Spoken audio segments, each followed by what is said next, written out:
Hey, what's up all you addicts out there? Super excited to come at you with another series of tutorials. We're gonna be talking winter steelhead this time. We're gonna be talking worms, drift fishing, float fishing, spoon fishing, plug fishing. We're gonna try to tackle it all. We're bringing a whole bunch of different guides from the Northwest to come in and film these tutorials with us, as well as myself and Cameron and some of the regulars that you always see. So please tap this little subscribe button, tap the subscribe button down below, turn on the bell notification so you know when we put out a new video. We're making all these videos for all you addicts out there, so hit the subscribe button.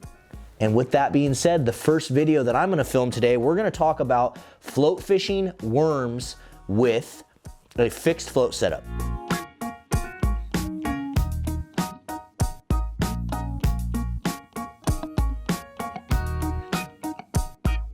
All right, so the first thing we're gonna talk about is the rod and the reel. You know, for years I was one of those guys that was like, dude, if the rod and reel didn't have a $200, $300 price tag on it, I wasn't even looking at it, right? Well, I kind of grew out of that, got older and wiser, and realized it's like, it ain't about the price tag, it's about the rod and the reel. So recently, you know, we've been using Okuma. We use a lot of Okuma stuff. The price point's right, the warranty's right, and the rods are awesome. So I've been using the Guide Select Pros. These Guide Select Pros from Okuma are sweet. For float fishing, you're gonna want anything from 9.6 to 10.6, somewhere in that zone. You want a longer rod to be able to control your setup, especially with the fixed float setup that I'm about to show you. So if Okuma's not your gig, all good. Just make sure you get a rod that's in the 9.6 to 10'6" range. And then when you talk about reel, get something in the 3,000 zone, 3,000, 3,500, somewhere in that zone is gonna be perfect for steelhead fishing on this float setup. Give you enough capacity of line to be able to handle what you're gonna need to catch these steelhead out on the water. Next thing we're gonna talk about is the line. A couple years ago, I actually switched. I've been using the P-Line XTCB 8, and it's like a braided 8 carrier line braid. I really like it. It has a coating on it. It seems to float extremely well. I'm using anywhere from 30 to 50 pound. Just know that when you use up into the 50s, super annoying when you got to try to break it, but the benefits is it floats really well on the water. So I do use up to 50 sometimes, but I'm usually using 30 pounds. So 30 pound P-Line XTCB 8.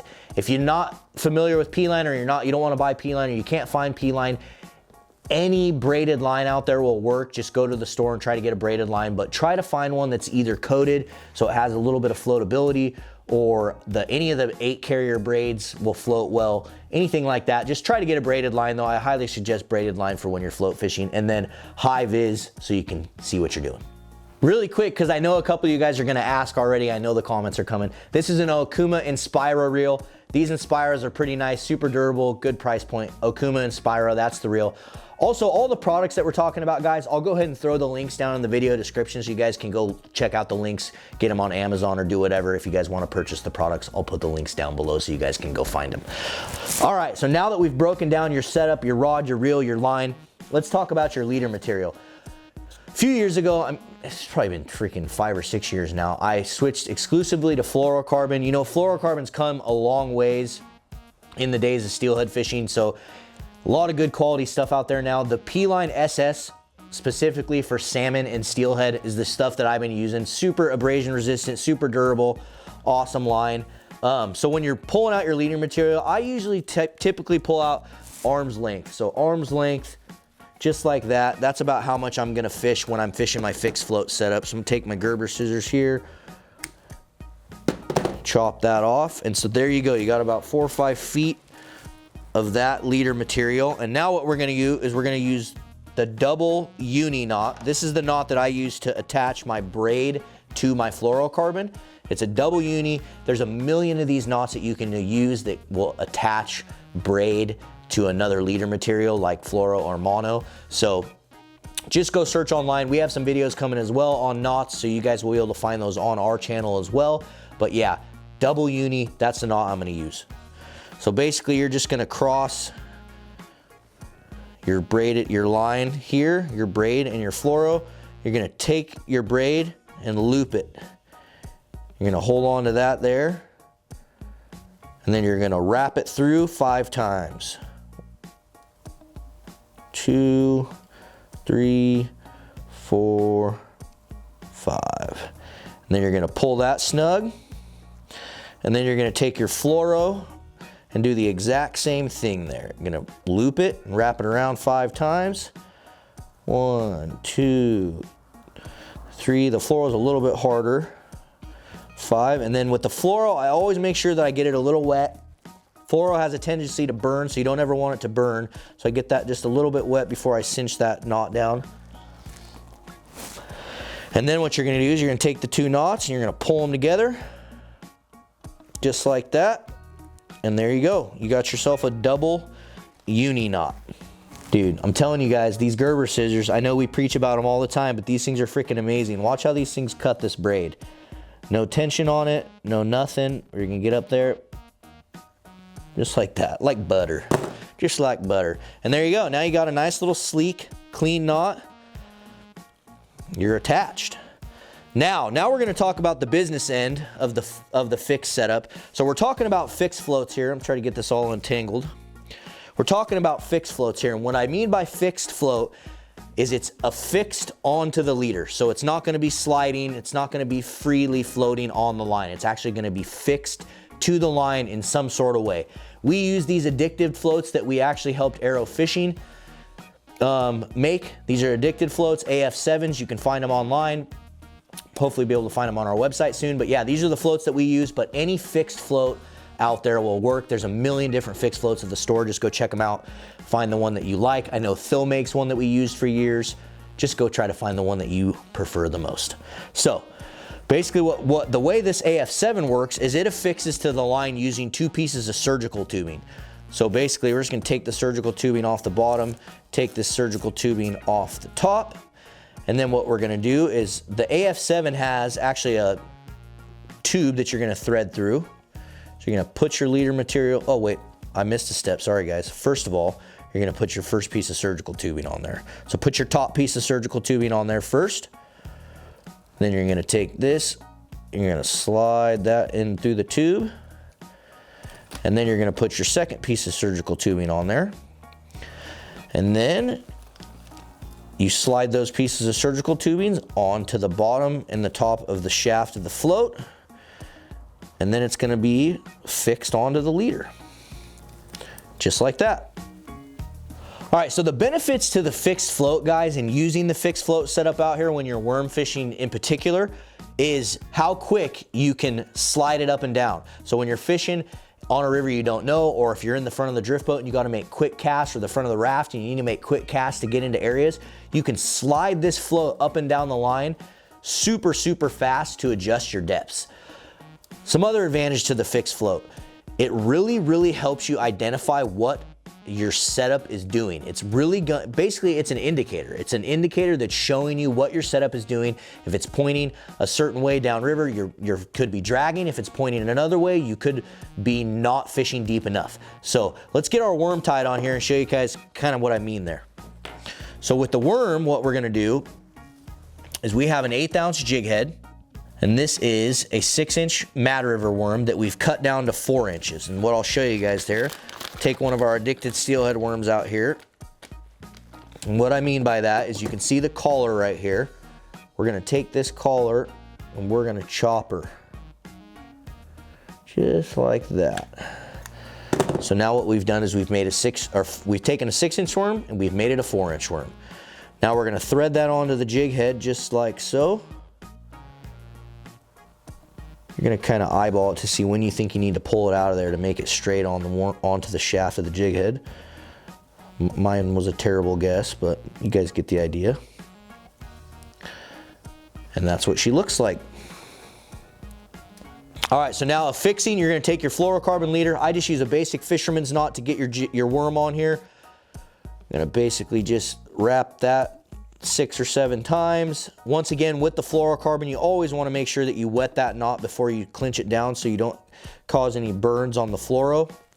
So wet that down, then cinch it down. Make sure you cut that big long tag end off of there. You don't want that hanging off. And there you go. So now you have your fixed float setup to your worm. So here's what I was talking about, guys. So if you cast this float out there and you're fishing your worm, right?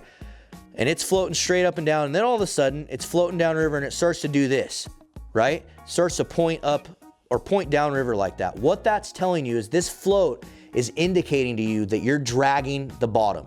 You're too deep. So take that float, adjust it down, and just try to get that float straight up and down again.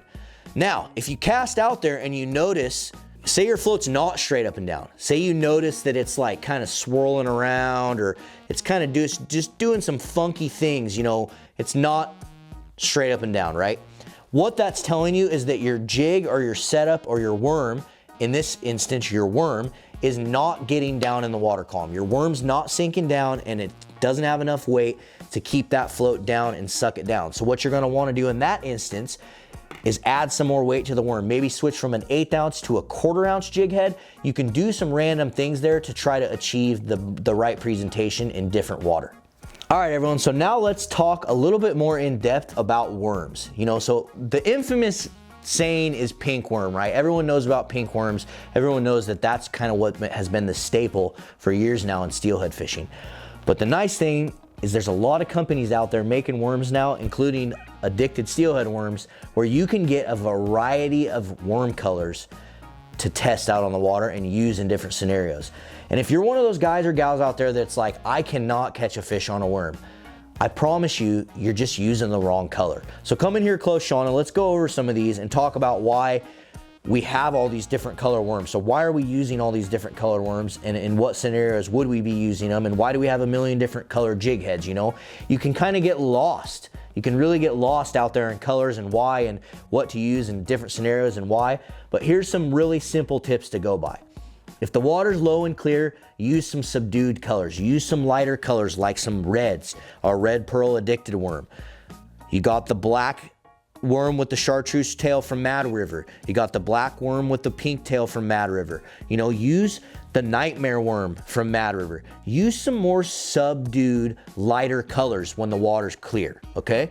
When the water starts getting off-colored, green, steelhead green, or it's got some color to it, then that's when you can start kind of playing with brighter, more fun colors. You know, Captain America or Sherbert's one of my favorite. The pink with the orange tail, you can use the red haze from the addicted worm. The peachy pearl addicted worm is one of the, you know, money high water. You also have the pink haze. So you can, and like I said, not just the addicted steelhead worms, there's a million different companies out there making a ton of different patterns out there. You just gotta try them. You just gotta experiment with them and see what works. You know, it's fun because what you can do here, is you can really take these jig heads and take your worms and you can start playing around with all different sorts of patterns. You know, take this black head, throw it on this purple worm here. Just like so. Ooh, what do you guys think? Think that looks good out there, everyone watching? You know, you can really start to play with things and see what colors, you know. Take this pink one with the orange, put it on this orange head. You know, it allows you, when you're out on the water and when you're in different scenarios, by having a good selection of worms and a good selection of jig heads, you basically have multiple different patterns, multiple different things that you can throw at these steelhead. Ooh, I think I just made something real sexy. That looks freaking good. So anyway, it's fun too. It's fun, guys. It's fun to experiment. I always have in my box just a million different colors of worms. I know when we went to Alaska steelhead fishing, it made a huge difference in our setups, in our presentations. By having all these different colors, it made a big difference and helped us catch a lot more fish when we were in Alaska, I can tell you that. All right, addicts, so that is a little bit more in-depth on fixed float fishing with worms. Hopefully I didn't babble too much and go off on tangents. I know when I get crazy talking fishing, sometimes I can go sideways. So hopefully you guys learned some stuff. Please make sure you guys hit this subscribe button that pops up and tap the little bell notification. That way you know when we got new videos coming out. Like I said, this winter steelhead season, we have a ton of videos coming, so stay tuned and we'll see you on the river.